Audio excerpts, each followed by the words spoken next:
할렐루야, 하나님은 살아계십니다. 오늘도 여러분과 함께 계시면서 여러분과 함께 동행하시고 여러분의 손을 잡고 인도하시고 축복하시는 하나님이신 줄 믿습니다. 오늘 한 날도 주님과 함께 승리하는 한 날만 되시기를 바랍니다.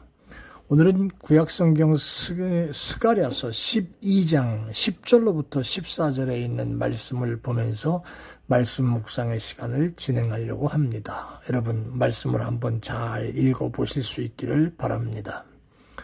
오늘 말씀을 묵상하려고 하는 것은 회개에 관한 이야기입니다.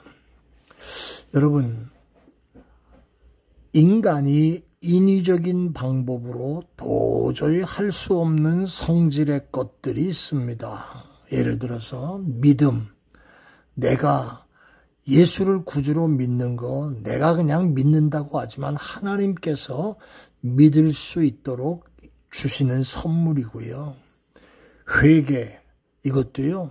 후에는 내가 이러면 안 됐었구나 라고 생각하는 정도의 일이지만 회개는 돌이키고 깨닫고 완전하게 돌아서는 그 일이기 때문에 회개에 이르게 하시는 것은 내가 하는 게 아니라 하나님께서 회개할 마음을 우리에게 주심으로 우리가 회개하는 거지요. 그런 의미에서 볼 때 회개도 하나님의 선물이고요. 성령도 사도행전 2장 38절에 보면 회개한 자에게 성령을 선물로 주신다고 약속하셨어요. 하나님이 주시는 거예요. 인간적인 인위적인 방법으로 가질 수 있는 게 믿음이 아니고요. 할 수 있는 게 회개가 아니고요. 인간적인 방법으로 만들어갈 수 있는 게 성령이 아닙니다.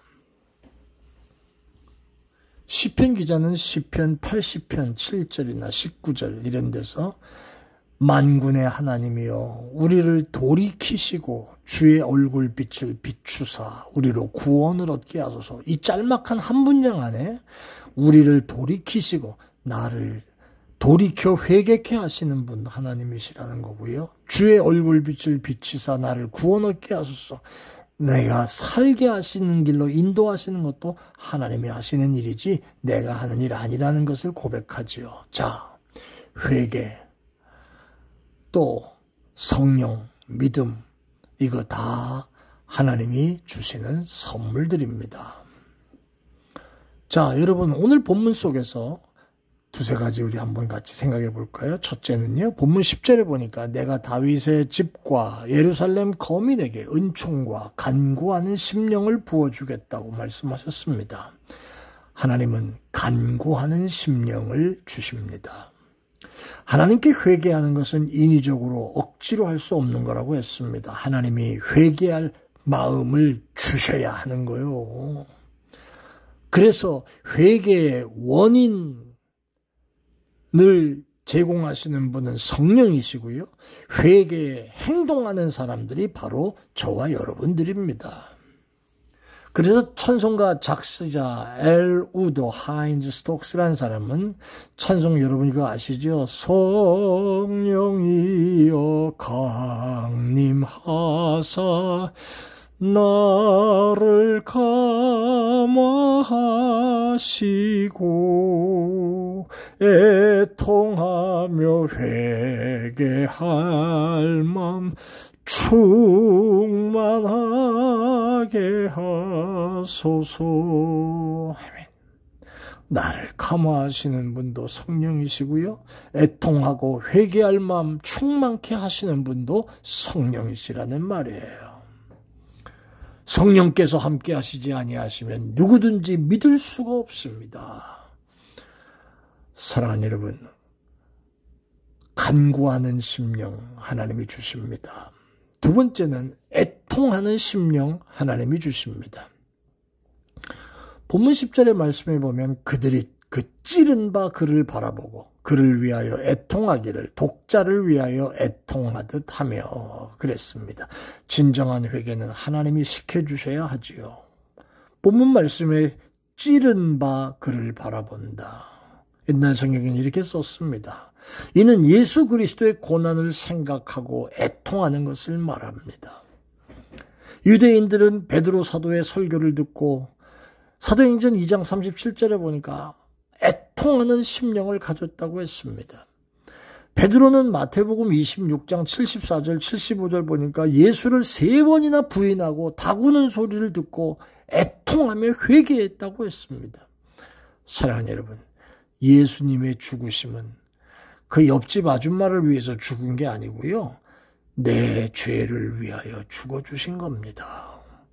이 사실을 알면 애통하며 진정으로 회개할 자가 되는 거지요. 돈 몇 푼 빌려줄 사람도 없는 사람이라면, 돈 몇 푼 빌리는 것도 어려운 사람이라면, 여러분, 날 위해 죽으셨다고 하는 그 귀한 복은요, 내가 애통하며 진정으로 회개할 수 있는 그 놀라운 원인이 되잖아요. 애통하는 심령 하나님이 주십니다. 세 번째는요, 착실하게 회개하는 심령을 하나님이 주십니다. 본문 14절로부터 11절부터 14절까지 나오는 말씀을 쭉 읽어보세요. 여러분, 오늘 이 말씀은요, 예수 그리스도인들에게 착실하게 회개하여 회개에 합당한 열매를 맺으라 라고 하시는 그런 말씀을 지금 가리키시는 내용입니다. 회개는 내 아버지가 나를 대신해서 해줄 수 있는 게 아니고요, 우리 어머니가 저를 대신해서 회개해 주시는 그런 게 아닙니다. 오직 내가 하나님 앞에서 내 자신의 허물과 죄악을 불쌍히 여겨달라고 기도하는 게 회개입니다.